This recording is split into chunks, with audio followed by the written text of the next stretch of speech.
Asterisk, for most of my life, I lived peacefully on a 14-acre slice of heaven tucked between two hills in rural Arizona. My property had been in my family for 3 generations. The land had a modest home, a few sheds, a well-maintained red barn, and a few horses I took care of after retiring from my job as an engineer. I wasn't rich, but I was self-sufficient and content. That barn had stood for 50 years. My father built it. It was more than a structure, it was a piece of my family's soul. Asterisk, over the years, the city grew. The dusty road near my property became paved. Then the city extended utilities to the area, followed by new subdivisions. Eventually, they built a gated community of luxury homes and called it Silver Creek Estates.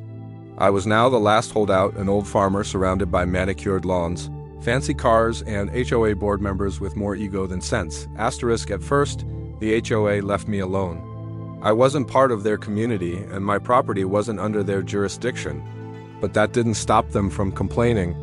Every few weeks, I'd find a note on my gate about my unsightly barn, or odor complaints, which I later found out were just the smells of horses and hay, closing parenthesis, asterisk. Then came the visits. First a friendly neighbor, then someone from the HOA. Just asking if I'd ever thought of selling. I told them no. Every time asterisk one day they offered to buy my land for a very generous price. I refused. That land was my heritage, and I didn't need their money. That's when things started getting worse. A few months later, I went to town for supplies and came back to find a notice nailed to the front of my barn. It was an order to vacate and demolish, signed by a city code enforcement officer and endorsed by the Silver Creek HOA. They claimed the barn was structurally unsafe and a fire hazard. Asterisk, I immediately called the city. They said they'd received multiple complaints and an engineer's report provided by the HOA claiming my barn was collapsing. I asked who the engineer was. It was the HOA president's brother-in-law. Asterisk, I hired my own independent structural engineer. He inspected the barn and gave me a clean report. I submitted it to the city. I thought that would be the end of it. It wasn't. 3 weeks later, I woke up to the sound of bulldozers. The HOA had contracted a crew to tear down my barn. Asterisk, they'd filed an emergency motion citing imminent danger. And since the city inspector hadn't officially cleared my structure yet, bureaucratic delays, they got a judge to sign off on it. Asterisk, I ran out screaming, trying to stop them, but the damage was done. My barn was reduced to splinters. My tools, antiques, and old family heirlooms inside, gone. Asterisk, I sued, of course. But the HOA had deep pockets, and their lair was relentless. The court battle dragged on. They argued that they were acting in the community's interest. The judge issued a stay on further proceedings until independent experts could be brought in. Asterisk, meanwhile, I was left without my barn, my equipment destroyed, and my heart broken. And then I discovered something interesting. Silver Creek had a lake, a man-made resort lake that they boasted about in all their marketing materials.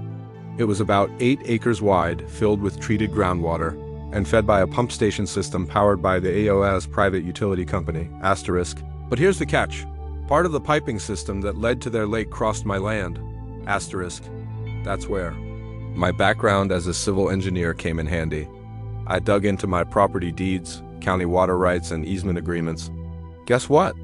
The previous landowners, my grandparents, had granted a 25-year easement for the piping, and it expired 18 months ago. Asterisk, no one noticed. No one renewed it. Legally, that pipe was trespassing. Now, I could have simply blocked the pipe. But that wouldn't send the message I wanted. I needed them to feel what they took from me. So I bought pumps. 30 industrial-grade transfer pumps. Quiet, efficient, and capable of moving thousands of gallons per hour. I installed them late at night, over the course of several weeks. I built them into concealed sheds and mini structures along the lake's edge where their property met mine. Asterisk, then. Early one Saturday morning, I flipped the switches. It took less than 72 hours. They woke up to a horror show. They're pristine. Lake was vanishing fast. Homeowners flooded the board with calls.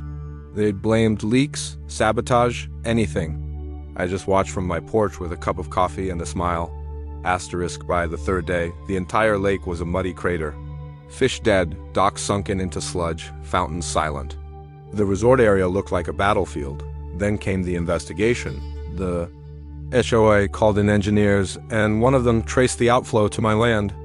They marched up to my door with city officials in tow. Asterisk, Sir, we believe you're illegally siphoning lake water. Asterisk, I handed them a copy of the expired easement, then showed them the pumps. All legal. All on my land. Asterisk, then I handed them a bill for temporary storage of their water, 12 cents per gallon, plus environmental fees. Asterisk, the story hit the local news. Local man drains HOA lake and property rights dispute. It went viral. Public opinion crushed the HOA.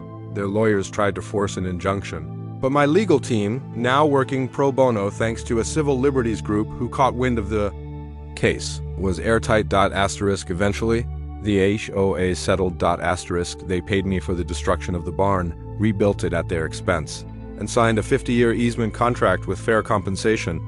Several board members resigned in disgrace. The president, sued by the HOA members themselves for malfeasance and fraud. Asterisk, as for the lake? Asterisk, it took them nearly 8 months to refill it, at great expense. They had to negotiate with the city and state water boards. Turns out, draining and refilling a lake isn't so easy in a drought-prone area. Asterisk, today, my barn stands stronger than ever.